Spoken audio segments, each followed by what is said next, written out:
Parades. Love them or hate them. Wait, do people actually hate parades? I guess statistically there has to be at least one. Man, I feel really bad for that person. Parades have been a long running tradition dating back to 2900 BCE, and yet we are still fascinated by them.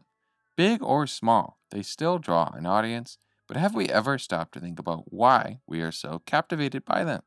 The general makeup of a parade is a procession of people dancing, playing music, singing, or embodying a character. Between the people are floats, balloons, anything really, because a float can range between an elaborate decorated vehicle specifically designed for a parade or someone's personal vehicle. Or this, people can either be walking in front, behind, on the side, or be standing on the float itself. A parade follows a linear path going from point A to point B, typically starting out with an introduction of the name of the parade, which could be a large float or as simple as a banner between two people. 30 minutes, an hour, maybe even two if you're lucky enough to go by, and you reach the end where the final, most elaborate set piece takes place. If it is a Christmas parade, it will probably be when you see Santa Claus. Have I bored you yet? This is called the anatomy of a parade after all. This is science, man. This ain't feelings and all that other stuff. This is science. Yeah. So what makes me want to sit in an uncomfortable position, waiting for an hour to get a good seat, kind of like this guy off screen right here? He's kind of uncomfortable right now. Just imagine him being really uncomfortable for an hour. At least for those who watch Disney parades or other large parades around the world. Is it the captivating lights and iconic soundtrack like the Main Street Electrical Parade? Or is it seeing the shadow of Greg Heffley from Diary of a Wimpy Kid slowly engulf your body into darkness? Is it the chance to see a colorful rendition of the samba? What is it that truly makes a good parade, and what are the defining characteristics that separate it from a bad one?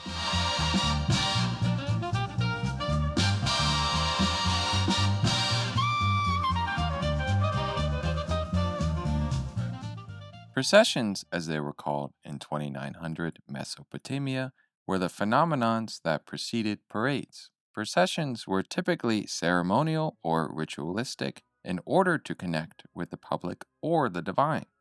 Priests and sometimes citizens would march with deities or statues, such as the Babylonian god Marduk, during the Akitu celebrations for the new year.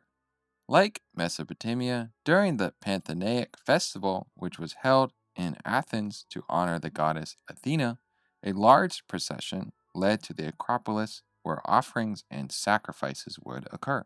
While processions are similar, they tend to have a deeper significance than parades, which are organized around an occasion, holiday, or event for the enjoyment of a spectator, rather than a religious experience or a deep connection with the public.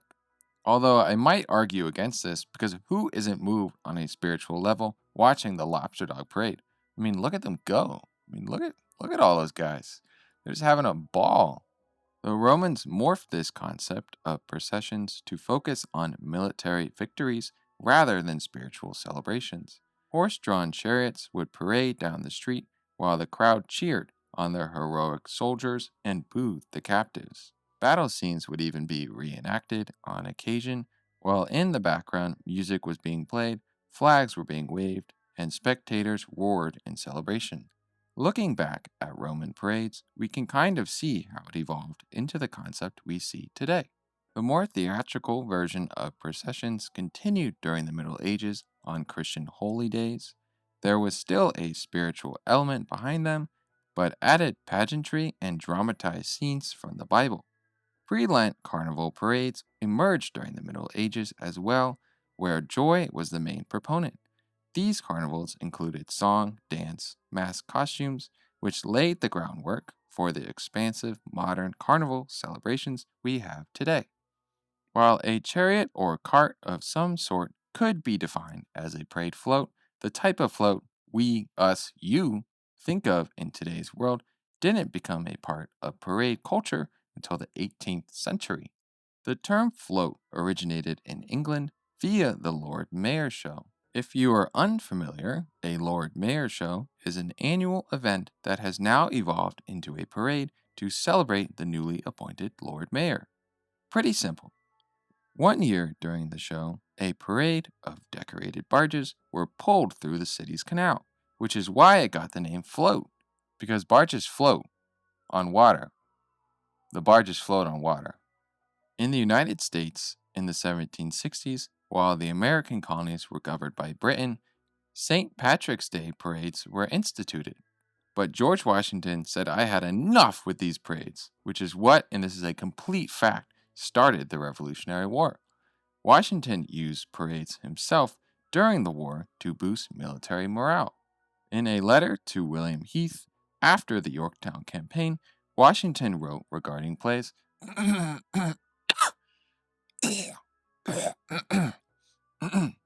Okay, I think I'm ready.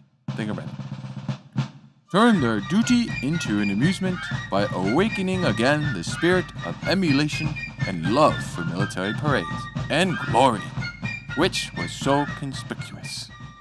From here on out, parades continued to grow into what we see today, and in the 20th century, they really became the vibrant spectacles that they are now. In the United States, parades like the Macy's Day Thanksgiving Parade, which began as a Christmas parade, if you can believe it, included lavish parade floats, large balloons that flew multiple stories in the air, music, dance, and so much more. The parade even used live animals from the Central Park Zoo before being replaced by the aforementioned iconic balloons in 1927. There are parades all around the world these days. Large ones like Mardi Gras or Rio Carnival, as well as small ones in your hometown. And if any of that didn't happen, then we wouldn't have had this.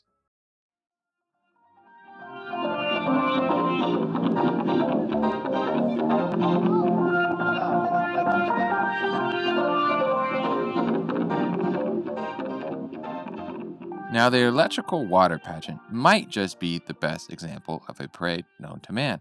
And I'm not just talking Disney parades here. I am speaking in general terms. It is that good. I mean, to me at least. Disney is never one to cut corners. Walt was a big believer in this. Take a look at the Disneyland Castle, for example. Get a good look at it. Sniff it if you must. Did you know there are 13 gargoyles on that castle? Some up so high that you probably can't even make it out with your own eye unless you got really close. This level of detail is what creates that magic for many park guests, even if they don't realize it, because it wouldn't be magic otherwise.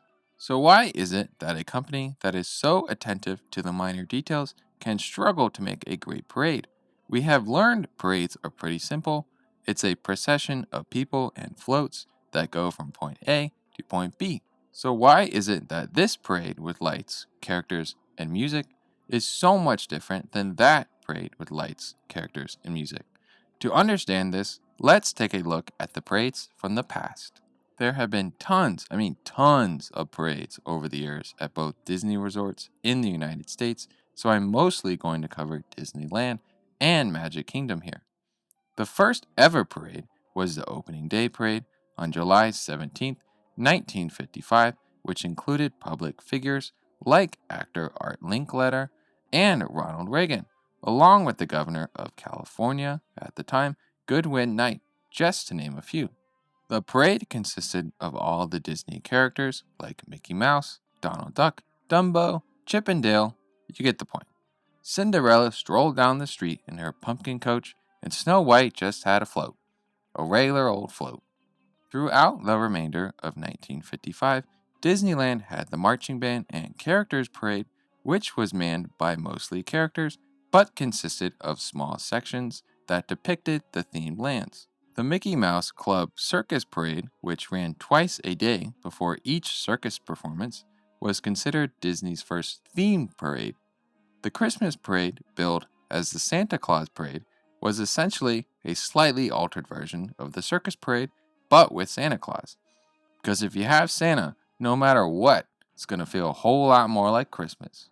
Lastly, Mickey's Rainy Day Cavalcade was a short parade carrying characters around in an omnibus, fire engine, or horseless carriage. There were multiple long-running parades, like Mickey at the Movies, which debuted in 1960 and used a lot of non-traditional elements from the Parade of Toys, another parade which had a good run and ran during the Christmas season. I told you there were a lot of parades, didn't I? In 1965, the Fantasy On Parade was introduced, which created the tradition of a massive bass drum being an element of a float. And to be honest, I never really knew that was a thing. I saw it on maybe like a couple of parades that I remember, but is it in all of them? I don't think it is. But I don't know. That's what the internet told me. The Fantasy On Parade introduced segments where characters would stop to perform dances or meet guests along the way. Fantasy On Parade made its way over to Magic Kingdom as well. Now I know what you've all been waiting for. There is that one parade, the king of them all, the electrical water pageant. Ah, fine, fine. Tell you the real one. The Main Street Electrical Parade. The Main Street Electrical Parade debuted on July 17th, 1972, to great fanfare.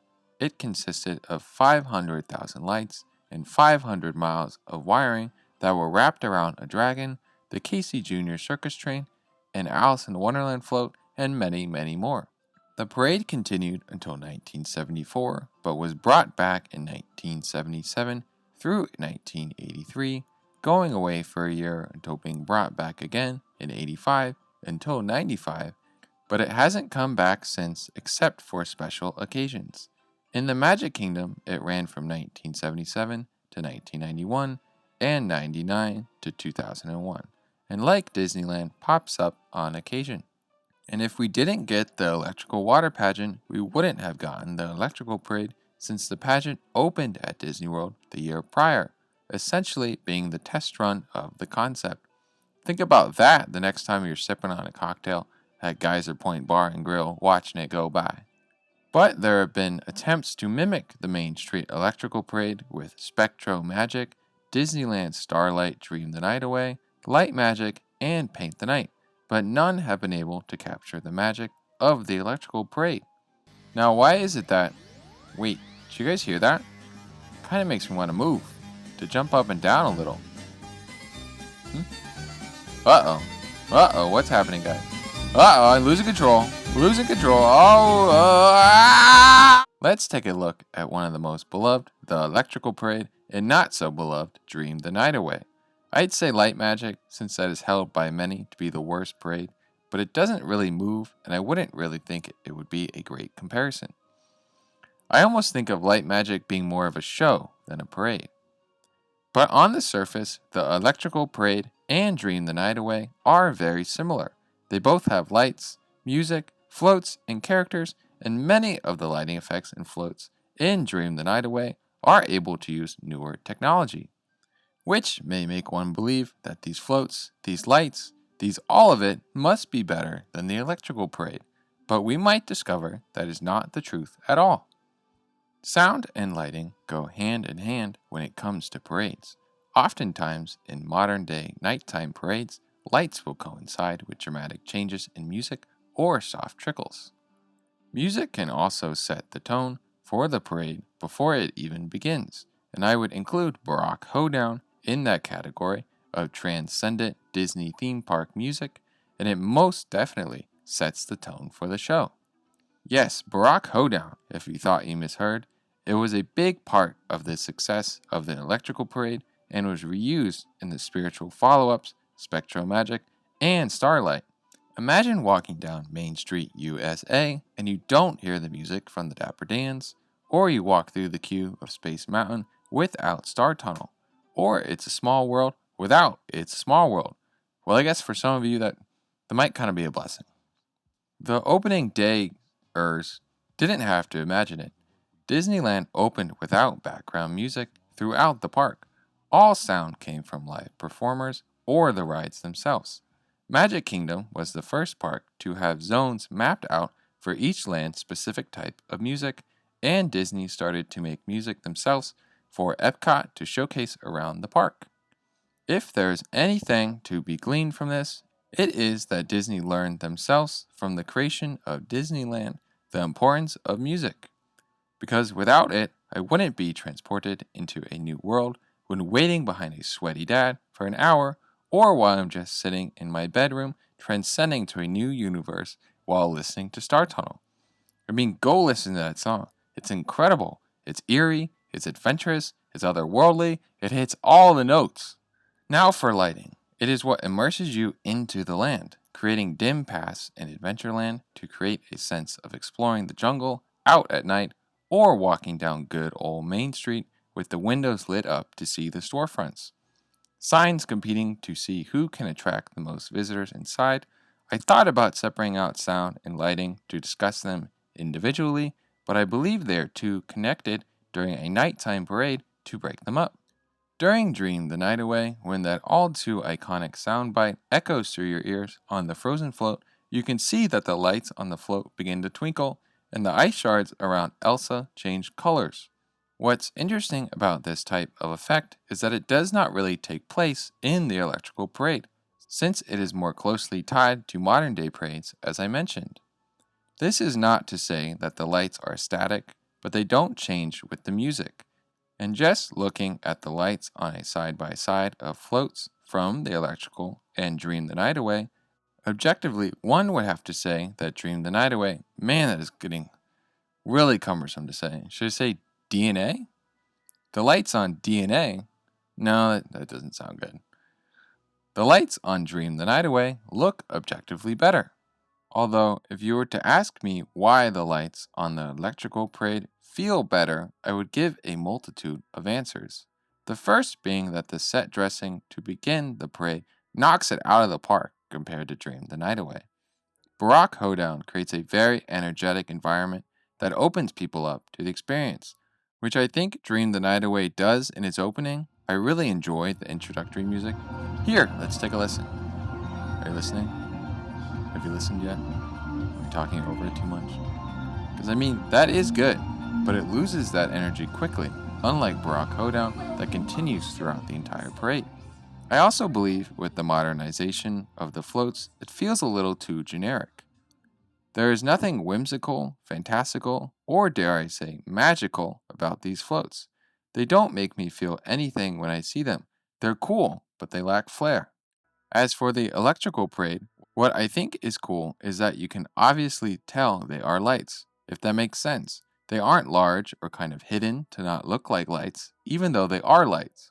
Maybe that sounds kind of crazy, but let me explain.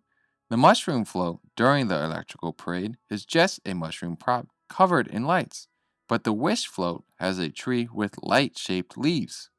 Now I know the leaf isn't actually the light, just the encasing, but I think you get what I mean. I think those kinds of lights create a very homey or cozy feeling to the parade, giving it that all too familiar nostalgic feeling, and I think nostalgia is a big part of parades in general and Disney. The first parade you ever saw as a kid was probably something in your hometown, and in a way, seeing those generic lights you could buy anywhere feels like home. So for me, it's a win-win for the electrical parade in the category of lights and sound, but there is a third aspect to finish off the trio, something that if done right, I believe can be the most memorable aspect of a parade. What would be Disney without its characters? Of course, we all know the mouse and his group of hooligans we see around the parks. There are also princesses, Star Wars characters, Marvel characters, really iconic Disney characters like Barbie. No? There aren't any Ambassador of Friendship fans out there? I mean, I'm not one either, but don't be shy. You can tell me. Disney characters first showed up in what I'll say as mascot form at the premiere of Snow White back in 1937. Mickey and Minnie were essentially two people in black leotards, shorts, and gloves with very pointy and kind of scary masks.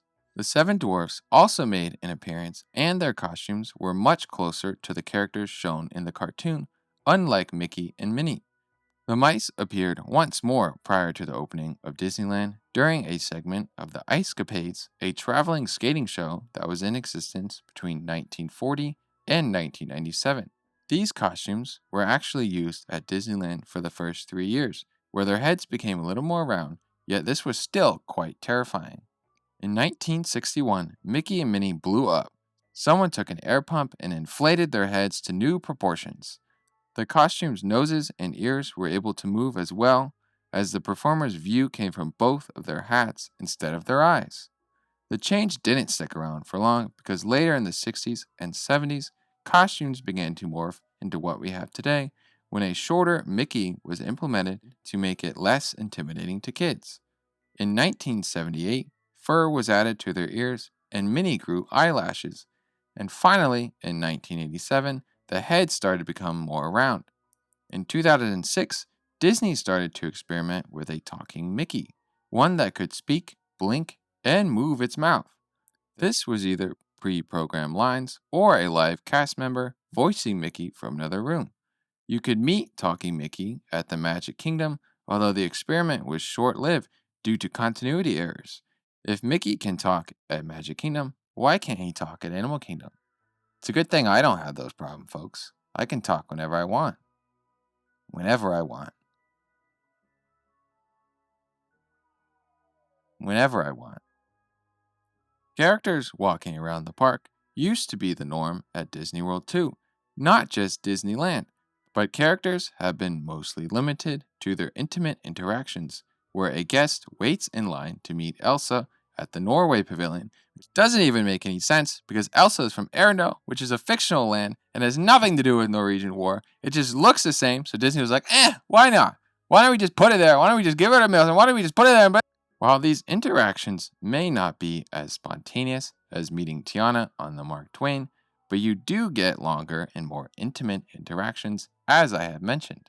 And let's not forget about the other cast members in general, those welcoming you into the park with a smile, slaving away flippin' burgers at Cosmic Rays. They are incredibly important to making the magic happen.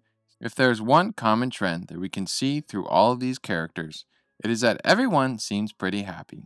I mean, look at how pumped this guy is to meet Flounder. I mean, I'd be pumped to meet Flounder too. That's a big fish. Characters are there to bring you further into the world, to make you feel like you are actually in Arendelle, or Galaxy's Edge, or Avengers Campus. For myself, I don't typically do character interactions, but I do really like to point my finger and say, hey, look, there's Flounder. Hey, look, there's Barbie. Whenever I see a character, even though I may not have an attachment to them, it is just fun.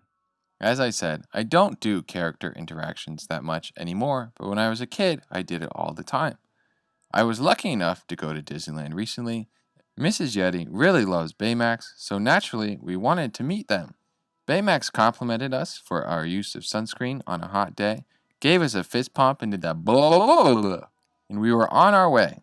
Taking the time to watch Baymax interact with others and then experiencing our interaction with him, it really brought more magic to the day. A moment to slow down from the need to manage lightning lanes or try to get on as many rides as possible. This thinking translates over to parades as well. Let's take a look at a few examples from the electrical parade.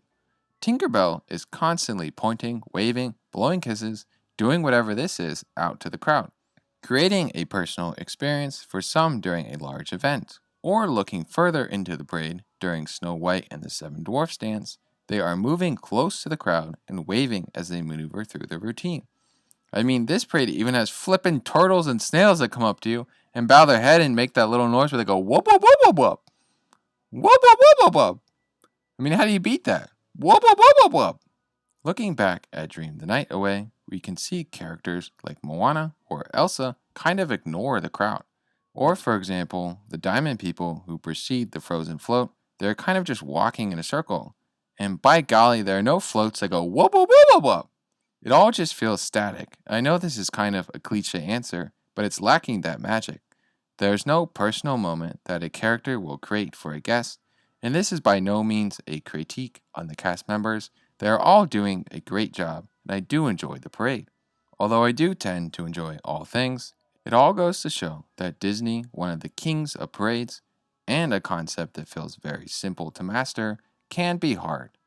When you break it down to the anatomy of it all, what makes it good or bad and why, I think all stems from what really makes Disney magical. The rides are a part of it, of course, but outside of the rides, we still feel the magic in the characters, the music, the lights, the theming, and all of those aspects are on full, conscious display during a parade. It's a representation as to why we all come to this happy place. Now, I gotta say, this video was a lot different when I started it. It originally began as the importance of the little things at Disney with a focus on parades as an example. Then, as I kept breaking it down, it felt like the little things were getting lost and it was primarily a deconstruction of parades. So I rolled with it and now here we are. Let me know what your favorite parade is. Maybe you really like Dream the Night Away or Light Magic, and if so, please let me know why. As an honor to the defunct video idea this originated from, let me know the little pleasures you enjoy most at Disney. Maybe it's the food, or little Easter eggs around the parks, or maybe it's just the historical elements. It can be anything. And with that, I'll see you all in the next one. Good? Fooled you, huh? Thought I was going to say goodbye, but I just said good. That's right, I got you good. Goodbye.